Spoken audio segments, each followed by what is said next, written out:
समान अधिकार होना चाहिए कि नहीं होना चाहिए बताइए। जो कहते हैं सोचते हैं कि होना चाहिए, हाथ उठाइए कि सबको समान अधिकार होना चाहिए। धन्यवाद। यह भी आपसे निवेदन करना चाहता हूं कि जिन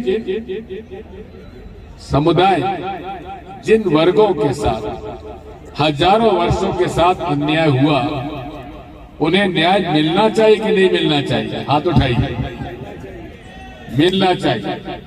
और यही हमारा भारतीय संविधान कहता है। ये देश सबका है। प्रेम, सद्भाव, सत्य और अहिंसा हमारे सनातन धर्म का मूल आधार है। सभी धर्मों का आधार एक ही है, इंसानियत। नेक इंसान बनो, यही तो सारा धर्म हमें बताता है। नफरत करने के लिए कोई धर्म हमसे नहीं कहता है। लेकिन हमारे जितने भी धर्म हैं, उनमें कुछ ऐसे वर्ग होते हैं जो धार्मिक उन्माद फैलाते, सांप्रदायिक उन्माद फैलाते, देश में अशांति फैलाते हैं। और आज दुर्भाग्य हमारा इस बात का है कि वो वर्ग जो देश में अशांति फैलाता है, नफरत फैलाता है, आज देश पर काबिज है, हमारे प्रदेश पर काबिज है। और जिस प्रकार से बाबा साहब अम्बेडकर की जन्मभूमि मऊ रही है, और ये वो बालक था जो एक अनुसूचित जाति के घर में पैदा हुआ, जिसके पिता सेना में थे, और जब वो स्कूल गए तो उनको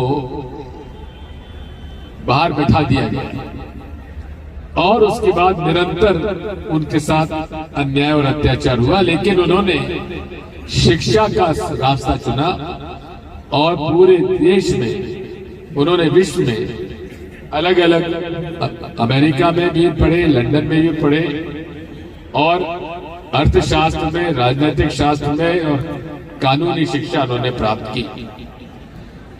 जब देश आजाद हुआ तो महात्मा गांधी चाहते थे कि ऐसे व्यक्ति से हमारा भारतीय संविधान लिखा जाए जो जिस परिवार में गरीबी देखी, जिस परिवार में समाज के द्वारा उपेक्षित भाव देखा हो, लेकिन साथ में जो सुशिक्षित हो, जो कानून समझता हो, इन सब बातों को समझते हुए एकमात्र व्यक्ति था बाबा साहब अम्बेडकर, और बाबा साहब अम्बेडकर को ये जिम्मा सौंपा गया। साथियों, बाकी सब बातें आप लोग को जानकारी है, लेकिन हमेशा से राष्ट्रीय स्वयंसेवक संघ और जिसकी शाखा, राजनीतिक शाखा भारतीय जनता पार्टी है, उन्होंने कभी भी भारतीय संविधान को स्वीकार नहीं किया।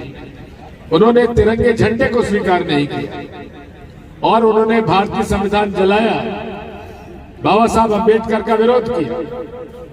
आज हमें इस बात का दुख है कि वो आज इस देश में सांप्रदायिक और धार्मिक उन्माद फैलाकर नफरत की राजनीति कर रहे हैं। ये लोग अनुसूचित जाति जनजाति के बारे में बहुत कुछ बात करते हैं, लेकिन अनुसूचित जाति और जनजाति के साथ अन्याय कर रहे हैं। जो बजट पहले मिलता था जनसंख्या के आधार पर, वो बजट अब नहीं मिल पा रहा है। जो बजट आता भी है तो वो मुख्यमंत्री और प्रधानमंत्री जी के बड़ी बड़ी रैलियों में ज्यादा खर्च कर देता है, और उसमें पैसा भी कमाते हैं।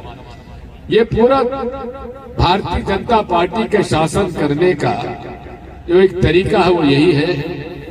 हालांकि मोदी जी कहते हैं न खाऊंगा न खाने दूंगा, लेकिन इनका सरकार चलाने का एक तरीका यह है, खूब खाओ, खूब खिलाओ, अधिकारी कर्मचारी ऐसे चुनो जो महान भ्रष्ट हो, और उसके बाद पकड़े जाओ तो उन्हें बचाने के लिए पूरी भाजपा खड़ी हुई है।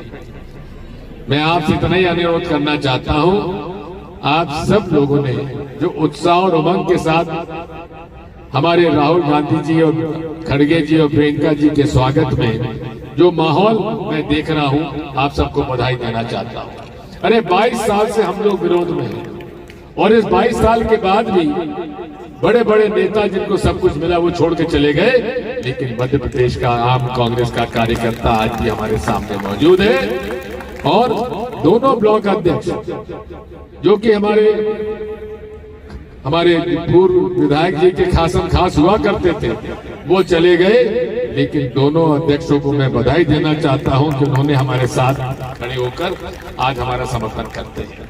साथियों, आप सबको इतना ही कहना चाहता हूं, हमारे प्रदेश के नेताजी के नेतृत्व में, जीतू पटवारी जी के नेतृत्व में और हमारे उमंग सिंगार जी के नेतृत्व में हम सारे कांग्रेस के लोग एकजुट हैं और एकजुट होकर 27 जनवरी को खड़गे जी, राहुल जी, प्रियंका जी और पूरी कांग्रेस की जो लीडरशिप है, जो नेतृत्व है, उनका हम न केवल स्वागत करेंगे, लेकिन भारी मात्रा में हम लोग आम सभा में शामिल होकर आम सभा को सफल बनाएंगे और वो संदेश हमें गांव गांव तक पहुंचाना है। आप सबसे मेरी प्रार्थना है, आपको सब जो पैम्फलेट है वो मिला है कि नहीं मिला है? मिला है, लेकिन बटा नहीं है, बंटवा दीजिएगा। और वो संदेश आपको घर घर पहुंचाना है। मंजूर है?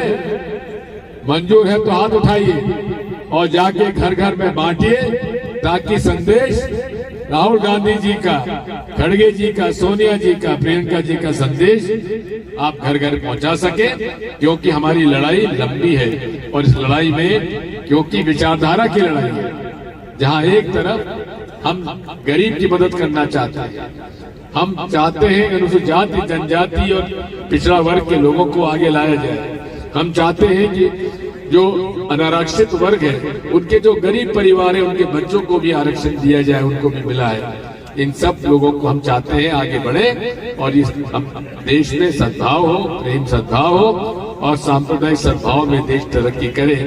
हम इसी बात को लेकर आप सबके बीच में आए हैं। आज अमीर और गरीब के बीच की खाई बढ़ती जा रही है, महंगाई बढ़ती जा रही है, मजदूरों की मजदूरी नहीं बढ़ रही है, किसानों की लागत बढ़ती जा रही है, लेकिन किसानों की उपज का भाव नहीं मिल पा रहा है। बिजली महंगी होती जा रही है, महंगाई घर घर तक पहुंच चुकी है। इन सब माहौल में हमारी लड़ाई लड़ने के लिए कमर कसने की आवश्यकता है। आप इस बात से ना घबराइए कि पुलिस आपके साथ नहीं है। अरे ब्रिटिश हुकूमत जब थी, हमारे कांग्रेस की आजादी, कांग्रेस पार्टी ने देश की आजादी के लिए क्या नहीं किया। उस लड़ाई को हमें याद रखते हुए आज अपना संघर्ष जारी रखने के लिए 27 जनवरी को जो शंखनाद किया जाएगा, उसको हमें आगे ले जाने की आवश्यकता है।